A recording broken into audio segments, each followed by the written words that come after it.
я росла в этой атмосфере. Слово «Курбек» это произносилось вот как нечто такое, в котором просто дыхание замирало, когда мы говорили «Курбек».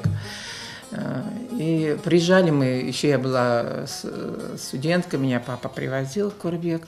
И когда я пришла в библиотеку, наверное, во все библиотеки, все работники уже, наверное, знали, и все мне помогали в этом, где бы я ни находила, в какой бы книге, где-то что-то упоминание о Курбеке, я это все складывала, все это собирала, для меня это было интересно.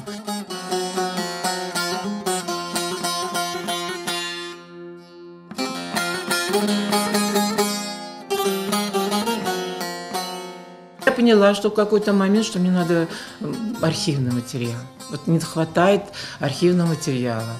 И я оставила работу и решила посидеть в архиве и посвятить этому времени.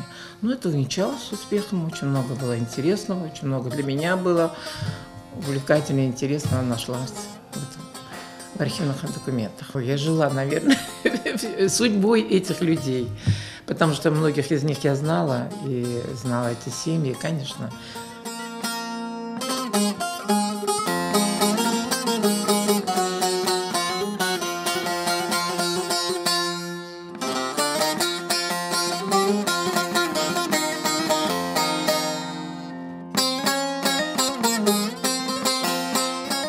Самый-самый, наверное, ценный такой для меня, во всяком случае, это был список, была перепись в 26-27 годах, список жителей Курбека 26-27 года, он архивный, на него могут ссылаться, если кому-то что-то нужно в поиске. Я его переписала, это в конце этой книги.